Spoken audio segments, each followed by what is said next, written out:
Hi everyone, and a very warm welcome to join me, Johanna, and Jörgen here in the car. Good morning everyone. And as some of you have seen before, we are here today, the 29th of October, to discuss the quarterly report which we just released this morning. So we'll do the traditional start, and how's your feeling about this report, Jörgen? Well, I think it's a pretty good report, especially in relative terms. In absolute terms, I would have liked the order intake to be a bit better, but some of the bigger discussions pushed into Q4. Saab, as you know, being one of them. But in general, I'm happy. And looking at the result, or at the net sales, this is actually our second best quarter ever, which is not that bad. No, that's correct, especially in the context of Q3 having the summer months, right? We're June, July, typically vacation time in the Nordic countries. July, August, typically the vacation time in the rest of the world. So, given that Q3 normally is a bit slower than the other 3 quarters over the year, indeed it's the second strongest quarter in our history, which is I think good. And another number which we actually mentioned for the first time in a year is the annual recurring revenue report this time. And why is this an important metric for us? Well, most of our business is recurring annual subscriptions, which are automatically renewed, which means that indeed we're a SaaS company. Historically, we have not had a typical SaaS metrics being reported on a systemic and continuous way. So we could have selected monthly recurring revenues, MRR. We could have selected contracted monthly recurring revenues, CMRR, or we could have selected annual recurring revenues, ARR. And now we have selected ARR, and we will report that for the owners and for ourselves on a quarterly basis.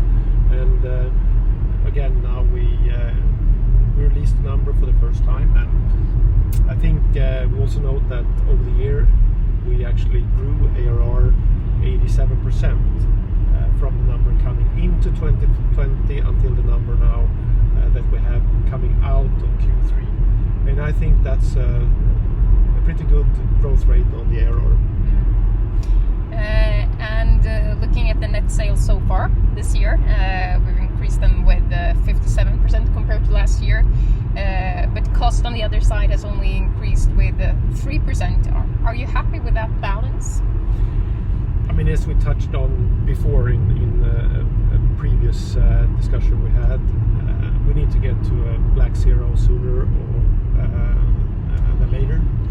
So we need a top line which is growing significantly faster than the cost side. Is a 57% growth on the top line and a 3% cost growth a good balance? Well, I mean, sometimes you need to grow cost to grow the top line, and for us it's opportunity based, right? I mean, if we have good opportunities, we will invest to grow the top line. For sure, the balance itself is a good one, because if we can maintain this, it means that we have a strong direction versus getting to a black zero.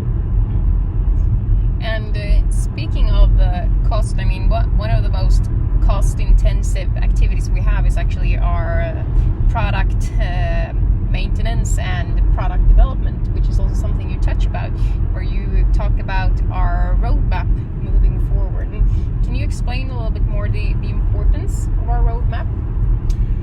Well, I mean, it's the functionality of the product that creates customer value and keeps the customers happy. I'm happy with where we are in 2 aspects. First of all, I think the content on the roadmap is strong. We have good ideas. We have a good plan for the development and the actual release of additional functions. And I'm also also very happy about the process, and the process being having a continuous dialogue with the customer base, which we typically have on a monthly basis today. Ping-ponging and discussing the roadmap with the customer base, taking input, establishing a good schedule for deployment of each of the additional functionality. So I think it's a strong part on our side, and I know that the customers are happy with both the content and the process. And speaking of customers, both during the Q3 quarter and also after the quarter, we've signed some quite interesting contracts. Which ones do you think are most significant for us? Correct. Well, I think we are still strong and doing well in the food and beverage industry. We signed Multivac and we signed Quasia, so they are packaging company which is in this ecosystem. So additional success here. I do think that Entity, Nippon and Japan covering Asia in terms of partnership is a good one, because I think we have the opportunity to become a bit stronger on the Asian market. And then of course Saab now, that brings us into the aerospace and defense market with its peculiar security requirements, which we now have passed. And I think especially the Saab one gives ground for similar business with other aerospace companies. So I think it's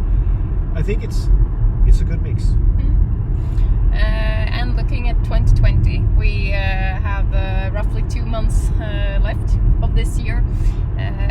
Which activities do you think are most important for us to focus on during these 2 months?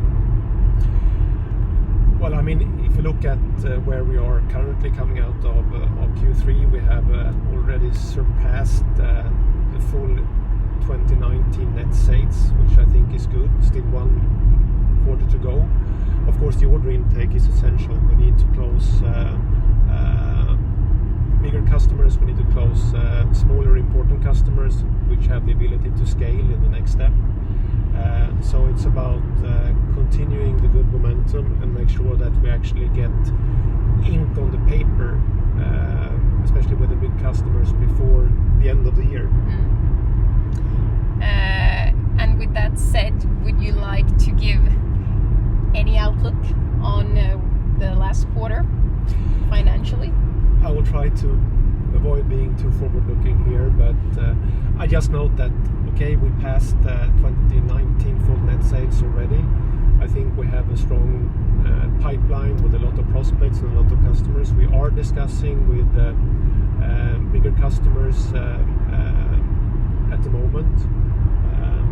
Obviously, these has to again be signed and landed before New Year to get it onto 2020. But I mean, I feel good, to be honest.